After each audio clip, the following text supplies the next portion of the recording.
I'm just sort of stunned as we see this information about what the NSA has been up to. When we hear people like John Tester say, I'm glad for these revelations because I didn't know any of this stuff. When we hear Loretta Sanchez walk out of a meeting with the NSA, go on television, and choose her words very carefully and say she's astounded at how broad what the NSA is doing. And that we have seen only the tip of the iceberg, that I don't know, I'm just shocked at the virulence of the attacks on, look, we don't know who Snowden is. Granted, the guy obviously, has... Well, I've learned important things about him from the New York Daily News, like that he liked donuts after sex, which I think is a very important part of this. The guy likes donuts after sex. He may have lied about his education to the CIA and the NSA. Now, that may or may not be true, but it does raise the question, excuse me, can the CIA and NSA not find out that a guy lied on his application to them about where he went to school? That just seems even more bizarre to me. Not bizarre as much as losing confidence by the minute. I mean, clearly we don't know much about Snowden, but the idea that, we have found that the guy claimed to have gone to this community college and never showed up. He didn't go to, something's wrong here. Yeah, something's wrong here. I'm not convinced the guy isn't still working for the CIA, but that's part of that should be more reason to be digging into this story, not a reason to say, hey, nothing new here. There's nothing legitimate here. I mean, the guy clearly worked at Booz Allen. The guy clearly had access to NSA data. If the guy is some type of Chinese spy, as the NSA would have us believe now, or something, then we should be looking at this information and finding out maybe you shouldn't be giving access to hundreds of thousands of private contractors for this information, who you don't apparently have the ability to check their freaking CV. I know. That's kind of a problem. And if that, it's sort of like maybe they're just choosing the least of the bad options here, but they're not really thinking this out, because if you're telling me that this guy is a Chinese spy, then I'm going to tell you that he was a temporary worker, right, on a temporary contract at Booz Allen in freaking Hawaii, and had access to stuff like this. I mean, throw aside everything else that we've learned, that in and of itself should be a serious problem. I mean, that should lead a lot of people to rethink who has access to what. I mean, come on. I'm not convinced. Easy. Listen, I'm not convinced this isn't the main point. I mean, there's so many different aspects of this, but the idea, those aspects, like, we don't know who this Snowden guy is. He seems to contradict himself a couple of times.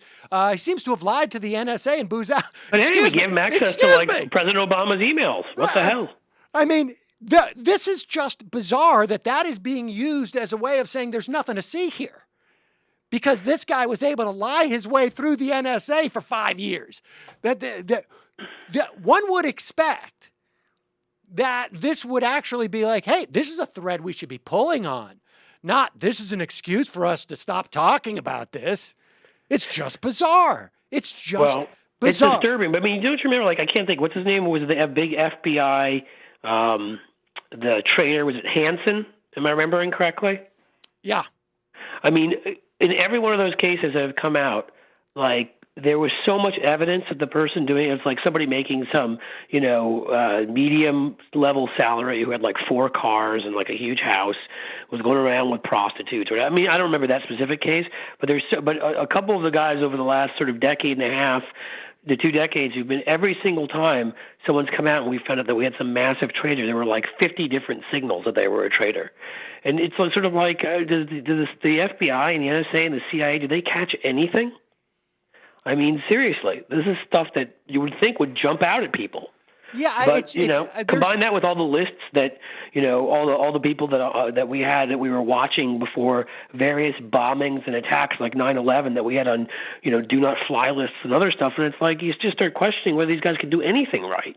And you know we do know we have a prime example of what is problematic about this, and it's in Thomas Drake, who blew the whistle on what amounted to just corporate fraud and a boondoggle, and you know the problems of a revolving door, which you know supposedly is contrary to good government, which I am told time and time again is a liberal value. This story very well may be, or at least a big chunk of it, is at the very least that. But that is being ignored. That is supposedly some reason for us not to pay attention to this. I mean, it is stunning.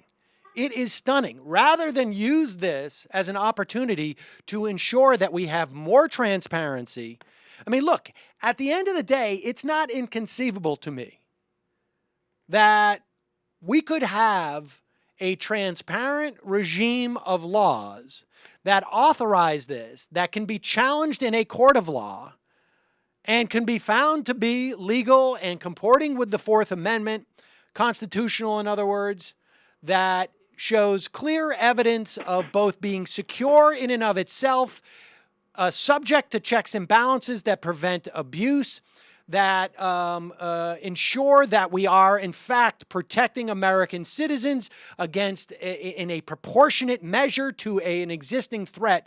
All of that, it's conceivable to me that we could have a regime like that.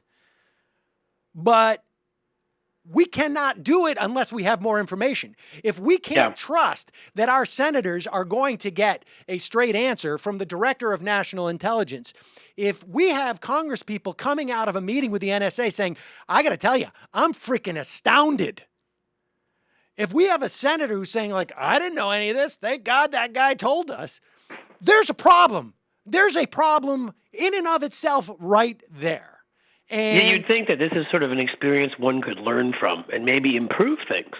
And maybe, as you said, bring things back into balance, make sure there's, I mean, I don't think there's a perfect system. There never will be for this kind of stuff. But at least think about creative ways that there can be more oversight. I think we threw out some things when I was talking on your show last week. And think about different ways that there can be more transparency, and that people that work at Booz Allen Hamilton can't get access to everybody's personal information in the country, because that's a problem. And if we had some type of also some way of making sure that we all know who we're talking about when we say terrorists, and that when we have a way of making sure that we all know what someone's referring to when they say threat to U.S. interests. These are terms that are so amorphous, and we have seen them employed by this administration and past administrations in such a vague and nebulous way, and with less transparency, there is more opportunity for abuse. And the notion that we haven't been able, nobody can point to a specific case of abuse, is A, inaccurate, but also it's circular. It's the same reason why people can't challenge the constitutionality of this, because they don't have standing to go into court. There's been almost 500 court cases. It's a little bit of a catch-22 there, when you don't actually you can't get the information to ask the right questions. And I'm just, not to pick on Bill Scher about it, but Bill was on Lawrence O'Donnell's show last night talking about a piece he wrote in The Week. And on Matt and Mike Monday, I don't know, I think these guys may try and get Bill on. I won't be able to be here. But Bill goes on, I guess he's making the liberal case for high-tech NSA surveillance. Now, I don't know anybody. He starts off with a straw man.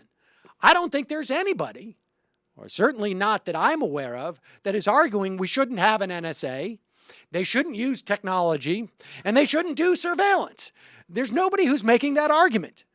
But nobody I'm aware of, and if they are, I mean, there may be a couple people out there that are crazy who are crazy on everything else, but I don't think there's anybody out there who's sort of, Well, yeah, you can find an argument for that also these are the Bilderberger group, but that's not. I don't think that's what Bill is addressing here. Although he may be trying to throw those of us in who think that there needs to be scrutiny on this program and oversight and transparency into that basket, which, frankly, I take offense to. But Well, I think you should go kick his butt. you know what? Maybe that's where I'll go Monday. He'll be on the phone. We got you covered, boss. He'll be on the phone talking to Matt and Mike, and I'll be creeping into his house. You should just call the NSA, figure out where he is right now, and go kick his ass. And then it'd be the ultimate irony. You could just be like, "Ha ha! I found out where you were from the NSA. Do you like it now?" He goes on to say. What liberals have long opposed are abuses of power that harm individuals yet do nothing to keep us safe. Systemic torture, racial profiling, FBI infiltration, and disruption of civil rights groups, communist witch hunts, Japanese internment camps, the Palmer raids, the list goes on.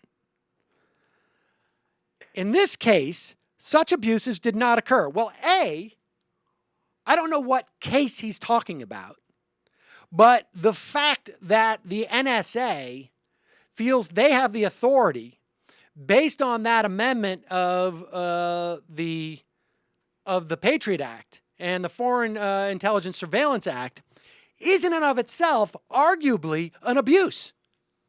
Because we don't know how they got that. We don't know how they got from that law, which at least 2 senators are on record saying they believe is an incorrect interpretation and execution of that law, and they're exercising this program. We don't know that. We just know that we have 2 senators who say this is wrong and an NSA that says it's right. And then some vague understanding that the FISA court in secret ruled in a secret opinion that it was okay. That's all we know. That to me counts as an abuse. But even so, even if there's no one specific incident right now we know of where somebody personally had their civil liberties taken away because of this program, beyond the basic civil liberties we're talking about that are lost, again, that's a straw man and that's a dumb argument. No offense to Bill, of course. But this is about the culture that's created around it. This is about what becomes acceptable. This is about what became acceptable in the 50s and the 60s and the 70s, leading to the Church Committee. All right, about the abuses of power, runaway intelligence agencies that were off assassinating leaders abroad because they just could do it. Sometimes in their own personal interest, sometimes in the interest of American businesses that were trying to get into those countries, or where they had their oil was nationalized, or whatever it was that happened. You can go through again and again some of these things that we did, and not even counting the blowback, because certainly nothing bad happened from our involvement in Iran, for example. But above and beyond that, we know when you start allowing these things, they don't just go away on their own. They get worse. And they get worse. And when people, the arrogance, the hubris of power, when people think they can do things, they keep doing them. So to me, to say, oh, well, no one bad thing happened from it yet. Oh, okay. Well, first of all, you don't have the information. And second of all, let's just say no one bad thing we can point to happened from it yet. Well, I'm sure, is that the argument then is, oh, well, then it never will. And all this power just go away on its own, because it always does, right? And we have, Bill goes on to say the NSA has been engaged in this sort of surveillance ever since 9/11 under 2 presidents of decidedly different ideological outlooks, 2 administrations with vastly different records on the use of political power. Yet even not true. Well, it's they're different on certain issues. On the use of political power, not true. Yet not even the most strident civil libertarian has evidence that this metadata has been abused. Well, first of all, this is just absurd. First, we do know that throughout these 2 administrations, there's been plenty of examples of abuse by the power that has been granted to the FBI, to the NSA, that documented abuse. In 2008, you got NSA people listening to phone calls. You have FBI abusing the national security letters. We know on and on and on that there has been documented abuses, but of course, there's been no opportunity to say that that abuse has been there, because every time somebody goes to court to try and prove it, they're told you don't have proof that you've been spied on. Right. And this is just absurd. So, and if you want proof, sorry, that's classified. Exactly. This is, the reasoning of this is so circular. Maybe someday some abominable security official or political hack will break the law and violate the Constitution with such abuse. Or maybe that's already happened and we don't know. And maybe that person doesn't have to be an abominable security official or a political hack. Maybe they just need to be an overzealous prosecutor. Maybe they just need to be someone who's convinced that the threat is greater than it is. Maybe they just need to be one person like General Hayden who says, we have a directive from the president. We can do this, period. Like Thomas Drake was told after 9/11. Insularity and lack of transparency has never led to any abuses in the past. So why would this be any different? Let's let it go. I'm sure it's just fine. I mean, there's no evidence that anything's happened yet. Just as at times during the Bush administration, there was no evidence certain things were going on. Oh, boom! Suddenly we knew about them. Hey, look, they're torturing people. Exactly. And the idea that somehow, as O'Donnell was saying, like, all of these examples are from the past. And we have moved past that in our history is simply absurd. Wait, is that what O'Donnell said? Yes. I mean, first of all... So is that why O'Donnell had Bill on? Because he's on the pro-national security side of the left, I suspect. I don't want to impart any motivations here. But look, we know that fusion centers... But I just meant in general, you saw him. If you I haven't watched... I tend to not watch most of these shows, and if you watch the show, maybe you saw him coming out in favor of what Bill was saying. I just is that where he's coming from on this? Yes, I actually think O'Donnell was actually trying to position himself a little bit, was actually trying to say, walk back some of what Bill was saying here, which was sort of a shocking thing to see on some level. But that's less the point. We know that fusion centers have shared data on protesters with private corporations. We have seen these abuses. I don't know if fusion centers have access to this NSA information. It's hard to imagine if the FBI can query it, why these fusion centers, which are set up with similar apparatus, wouldn't at least have some access to this information. We don't know because all of this is opaque. And to simply say that this has happened in the past, well, the reason why we know it is because time has passed. No one knew concurrently. No one knew concurrently, except for the people who were considered with the approach with the same ridicule that they're heaping on Greenwald. Nobody knew this concurrently. Nobody knew the day that Martin Luther King was being surveilled and spied upon, that he was being spied upon. That's right, by the Kennedy. I mean, there's so many examples like that, and none of that, of course, led to what Nixon did. And when I say what Nixon did, like breaking into the DNC headquarters was one of many things that Nixon was doing. Look at he goes on to say, COINTELPRO. Read about that. Of course. What he goes on to say is, but Greenwald and company fail to appreciate is how these modern technologies appear to be diminishing the temptation for abuses. What are you talking about? We are not deporting or interning Muslims en masse. What we are doing... We're awesome. What we are doing is we are certainly deporting Muslims. We are definitely spying on them in their college. We're deporting all sorts of people from Latin America en masse, and we're throwing Muslims into Guantanamo and giving them a one-way ticket without actually charging them anything. Maybe Bill missed that part. If you're Laura Poitras, the filmmaker who was first contacted by Snowden, you were being stopped every time you entered into the country well before Snowden made contact with her, because you made a video about Bradley Manning or whatever it is that got them all jazzed up about stopping her and frisking her for an hour or two before she comes into the country again. I mean, we know that we're spying on these people. He goes, we're not infiltrating and disrupting Tea Party meetings. We are infiltrating Occupy Wall Street meetings. We are infiltrating and disrupting environmental activists or vegans, protesting in front of a honey-baked ham factory. Despite multiple incidents... Vegans can get pretty dangerous. He goes on to say, despite multiple incidents of far-right domestic terrorism, instead we're employing cutting-edge technology in an effort to pinpoint actual terrorists by soaking up every piece of metadata of any American's communication that exists. Now, here's the other thing, Sam, and I think we talked about this last week, but if you it's like anything else, when you're doing research on a topic, you don't research 50 topics and then mix it in there. Like, if you're doing so much, if you're collecting so much data, doesn't it then make it that much tougher to find the stuff you're actually looking for? I mean, there's, that's just sort of common sense too. And the truth is I don't feel like I should have to say this, but I suppose who knows? Maybe Bill and I is throwing you and I in to this whole thing. Oh, what is he talking about? I believe in robust, national security. I think they need the right to be able to have the tools to prevent terrorism. I was, downtown Manhattan on 9/11. There are people out there. And, I don't accept that it's all just blowback, too. It's a place where I've disagreed with Glenn Greenwald at times. There are people that just are crazy, that want to do things, like the guy that walked into Newtown and shot 20 kids, and we don't call that terrorism, but it is.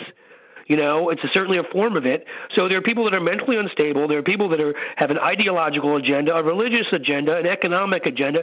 We just do things for random reasons, and we need to have intelligence on all of them, whether it's Timothy McVeigh or Ayman al-Zawahiri, right? But the point is that you can do all of that stuff and have all of that and still find balance. You can have a FISA court that when there's any evidence presented, gives these guys the right to wiretap with, the 72-hour retroactively. We just need someone, obviously, to be overlooking this process, because if they're granting 99% of the requests and they're allowing these big sweeping requests, then to me they're not doing what they were set up to do. That BS argument that I'm used to coming from the right, that for some reason that means that I don't think these guys should be doing their job and I don't think there are threats out there. Of course there are threats out there, and I'm sure we've stopped a lot of them. But I'm sure we stopped a lot of them before we weren't doing metadata too. Right. The point is that having good police work, having good investigations, using technology at your disposal, and going after people in a smart and cohesive way that are threats because you have evidence that they are through good intelligence, and you stop them. And yes, if you've got a good reason, you get a warrant, you can go in and listen to people's phone calls. You should be able to, or read their emails, because there are people planning bad things. But again, that doesn't include every single person sitting in the United States. And that just seems stupid. It seems like it goes against the Fourth Amendment. It's counterproductive in how you collect stuff. So, don't throw me into this stupid stereotype you create, because that ain't it. And the bottom line is, according at least to Loretta Sanchez, we've just seen the tip of the iceberg. And if there's anybody out there who believes that the NSA is going in to this meeting with these Congress people at this point and showing them the entire iceberg, I got an iceberg to sell you. Because we have already seen that in a public forum, the Director of National Intelligence is willing to lie, bald-faced lie, to a senator about this. Do you think that when they're not on record that they're going to be telling all the truth here? And so when we create this apparatus that is so sprawling, so massive as to involve hundreds of thousands of private contractors who apparently have the ability to lie on their CV about their education and can't get caught by the NSA and CIA. At least this is what these people talking about, how we can't trust what Snowden's saying because he's lied on his application to the NSA. Then we got a big problem here that is far greater than the fact that Glenn Greenwald may be using too much prose in his reporting. And look, I know there's now the controversy seems to have moved to Glenn and his people's understanding of what the servers meant, whether right, the access direct to complete servers, or I think we should mention this for fairness, or servers where there's just where they had placed information purposely that they were willing to share. And again, that may make some of Glenn's reporting incorrect. It may, but that doesn't mean that take away from this whole story.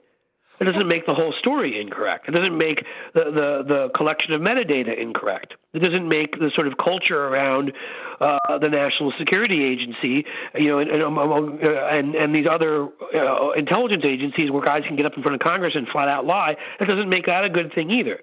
God, there's never any nuance in these things. You need to be able to separate things out. But what I don't understand about this question, he got some things right. What I don't understand about this question of direct access is, who is telling us that this is wrong? Like is it the NSA that's telling us this is wrong, or the people who, the tech companies who are by law preventing us from telling us the truth about this? By law, they're prevented. By law, Right. they're prevented. We know this. We know this. This is a fact. So the NSA is telling us that Glenn Greenwald got that aspect of the story wrong. Well, then the question is why in your presentation did you get it wrong? What is it that you think you know that turns out to be wrong? That should be the question to the NSA. I mean, that if there's some discrepancy between what the NSA is saying now and what they say in their official internal documents, that should be the issue. Not whether or not Glenn Greenwald took the word of the NSA in their internal documents the first time. I mean, it doesn't make any sense. There's no logic to that approach by saying that somehow this is wrong. That this is technical stuff, and some of it goes beyond my pay grade when it comes to technical. Indeed. My understanding was there people were saying that Glenn's people misunderstood the technology of what they meant when they said servers, and he thought it meant, just the actual. They were able to get a backdoor into the servers of these companies as opposed to it being a more general term for where they were able to place info that they were willing to share where they'd gotten a warrant. Now, I don't know if that's accurate or not. There's so many things with these stories where it's hard to My know. understanding, according to Dianne Feinstein, is they do not need a warrant for any of this metadata. They don't need any of it. They hoover it all up. They get it whenever they want. They don't need a warrant. And then they only need a warrant, supposedly, to read it. So they're basically creating a library of all the transmissions, of all the posts, of all the calls, whatever it is across, through different mechanisms. They're creating a library where they can go in and study the metadata anytime they want for any reason, as long as they have an internal belief that there's probable cause, which is checked with nobody. So that's a meaningless term. That's like me saying, is it okay for me to do this on my show today? Well, I've checked it with me. It seems okay. I'm going to do it. I mean, there's no check there. And then we have to believe that even though they need physical possession of this material and then need to go to a FISA court or some other court to get a warrant to actually look at the content, they couldn't have done this if Google or Facebook was forced, let's say, to keep that stuff. I mean, it's already been suggested that if this is just about them keeping a library and studying the metadata patterns, which they don't need a warrant for, there's no reason why we couldn't pass a law that says, you know what, Google, Facebook, for national security reasons, you need to keep all this data. We will supply you every time we want to examine it with a warrant or a subpoena. We will even pay for you to keep this data if it's too costly. There's no reason why that couldn't have been done. Yeah. And a specific warrant for specific information. I mean, a warrant to study the patterns.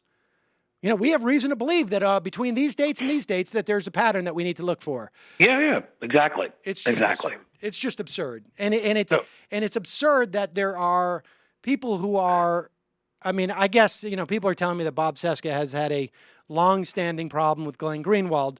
Fair enough. If it's just like a personal vendetta, then it at least makes more sense to me, right? Well, I haven't read Bob's piece yet, so and Bob's a friend, just like Glenn's a friend, and so I'll hold off from commenting. I didn't even know until you told me it was out there, until I read it and see what he has to say. I mean, he's got this update. Reuters is reporting that Snowden may have lied about his education in order to be hired by the CIA. Oh, wait is that a what second. Bob's saying? Yeah, no, that's what he's citing Reuters. Well, the next question should be, who's in charge at the CIA of checking resumes? I mean, give me a break. Somebody got a promotion that didn't deserve one, I'll tell you that. That's just absurd.